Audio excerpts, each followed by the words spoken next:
Le 1er janvier, début de l'année. Le compter, calendrier qui nous sommes en 2024, ça a commencé de la naissance de Jésus. Soi-disant le 1er janvier. Mais comment expliquer ça? Vous avez laissé de janvier jusqu'à la fin pour fêter la naissance de celui qui est le 25 décembre. Contradiction. La Bible ne dit pas ça. Vous voyez.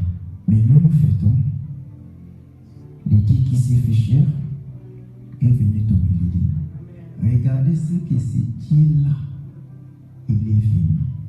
Je dois être bref, parce que ce n'est pas moi qui va prêcher. Alors rapidement, dans l'Ésaïe 35, 3 à 6, que Dieu nous aide rapidement. Oh Jésus.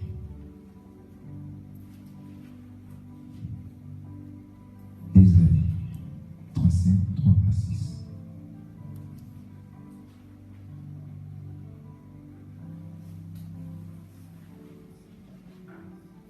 Ésaïe 35, 3 à 6. Je lis au nom du Seigneur. Je lis au nom du Seigneur. Fortifiez les mains languissantes. Amen. Suivez très bien cette écriture. Ça va nous ouvrir vraiment l'œil de l'esprit et la sagesse de l'esprit. Suivons très bien. Fortifiez les mains languissantes et affermissez les genoux qui chancellent. Dites à ceux qui ont le cœur troublé, prenez courage, ne craignez point. Deux points maintenant, je crois, point virgule. Voici votre Dieu, la vengeance viendra. La rétribution de Dieu, il viendra lui-même et vous sauvera. Il viendra comment? Lui-même. La parole bien dit. Je voulais qu'on puisse vraiment étudier ça. La parole de Dieu déclare la rétribution de Dieu. Il viendra lui-même et vous sauvera. Pas aucun prophète viendra, mais Dieu qui est invisible là, qui est l'Esprit qu'on adorait de longtemps, l'Esprit Saint que personne n'a vu, mais a décidé maintenant lui-même va venir. Il viendra lui-même. Il viendra lui-même et vous sauvera. Maintenant, comment on va lui reconnaître? Parce que quelqu'un aussi veut venir. Je suis. C'est lui qui va. C'est lui qui avait dit qu'il viendra. Mais voici. Mais voici. Mais voici. Mais il a donné des signes précis. J'aime la parole. Que Dieu bénisse sa parole. Il a dit, alors, s'ouvriront les yeux des aveugles. Donc cela veut dire, les yeux des aveugles vont s'ouvrir lorsqu'il viendra lui-même en chair et en os. Les yeux des aveugles vont s'ouvrir. S'ouvriront les oreilles des sourds. Cela veut dire, les oreilles des sourds s'ouvriront. Les sourds vont attendre. Tu vois. Maintenant, alors, les boiteux sauteront comme les cerfs. Et la langue des muets éclatera de joie. Les muets vont parler. Car des eaux jailliront dans les déserts et des ruisseaux dans la solitude. Il nous a donné des signes. Lorsqu'il viendra, nous reconnaîtrons que ça c'est Messie. Avec les signes qu'il nous a donnés.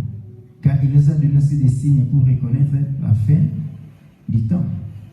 Mais il nous a donné aussi des signes pour connaître est-ce que c'est lui ou ce n'est pas lui. Amen. Regarde maintenant ce qu'il a dit à Jean. Jean-Baptiste, bien sûr. Allons un peu dans Luc 7. J'aime la parole. Je dois aller rapidement. Dans Luc 7, 18 à 22. On va aller rapidement.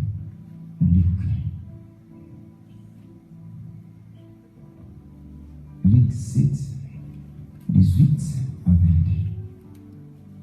Oh Jésus. J'aime la parole. Écoute maintenant ce que ici la parole de Dieu on dit 18 à 22. Jean fit informer, que je lis ça vraiment, petit, lentement. Jean-Baptiste, Jean fit informer de toutes ces choses par ses disciples. Moi, toi et moi, nous ne connaissons pas jusque-là. Quelles sont ces choses-là? Jean est informé. Je ne sais pas. Mais on a dit, Jean fit informer de toutes ces choses par ses disciples. Jean dans la prison, ses disciples allaient chaque fois visiter Jean dans la prison pour lui informer des choses que Jésus est en train de faire. Regardez maintenant. Il appela deux et les envoya vers Jésus. Il a choisi deux. Il a envoyé ça à Jésus. Pour lui dire, es-tu celui qui doit venir ou nous devons attendre un autre? Même Jean-Baptiste avait des doutes. C'est pour cela qu'il a envoyé. Parce qu'il est en train d'écouter toujours. À aller lui demander si vraiment c'est lui ou bien ce n'est pas lui. J'aime la parole de Dieu. Arrivé auprès de Jésus, il dit, Jean-Baptiste nous a envoyés vers toi pour dire, es-tu celui qui doit venir ou devons-nous attendre un autre? Écoute maintenant la réponse de notre maître. Le maître a dit ceci. À l'heure même, Jésus guérit plusieurs personnes des maladies, d'infirmités et des esprits maligns. Et il rendit la vie à plusieurs aveugles. Retournez un peu arrière d'Isaïe. Qu'est-ce qu'il avait dit? Je viendrai lui-même pour vous sauver. Et il a donné aussi des signes. Les aveugles verront. Les boiteux marcheront. Les malades guéris. Les morts ressuscités. Voilà maintenant cet homme qu'on appelait Jésus. Écoute, j'aime la réponse de Jésus auprès de Jean-Baptiste. Il a dit ceci. Il a répondu, allez rapporter à Jean ce que vous avez vu et attendu. Il n'a pas répondu que je suis le Messie, mais il a dit seulement, allez rapporter à Jean ce que vous avez vu et ce que vous avez attendu. Les aveugles voient, les boiteux marchent, les morts ressuscités, les muets parlent. Et qu'est-ce que vous voulez encore je dire à Jean que je suis Messie? En rencontrant seulement Jean dit seulement, Esaïe nous avait dit que Dieu lui-même descendra pour nous sauver. Et voici les signes qui vont l'accompagner. Les miracles, les aveugles, les boiteux, les morts. Jean avait été. Il était. Jean n'avait pas répondu. Il a compris seulement, oui, mon sauveur. Quand le Messie viendra, aucun prophète devait être. Car lui est le prophète des prophètes. On ne peut pas voir deux prophètes dans une même époque. Il faut que l'un diminue, l'un accroître. Comme Moïse ne devait pas traverser les Jourdains que Josué là. Il fallait que Moïse dise Josué avance. Comme Élie ne devait pas rester là. Il fallait que Élie monte. Élisée prend les vents. Comme aussi Jésus était là, il fallait que Jean-Baptiste reste. Jésus continuait. Jésus aussi, lorsque le temps est fini, il fallait qu'il monte, que le Saint-Esprit prenne les relais. On ne peut pas voir Jésus là, le Saint-Esprit descendu. On va adorer qui? Puisque d'autres, c'est l'Esprit, c'est qui m'a dit. Jésus dit autre chose, l'autre l'a dit, moi c'est le Saint-Esprit. Contradiction entre lui qui a le Saint-Esprit et Jésus-Christ. Il fallait que Jésus puisse disparaître, laisser la place au Saint-Esprit. Il fallait que Jean puisse disparaître, laisser la place à celui qui Esaïe avait dit. Je viendrai lui-même en chair et en os. C'est lui-là était l'Esprit.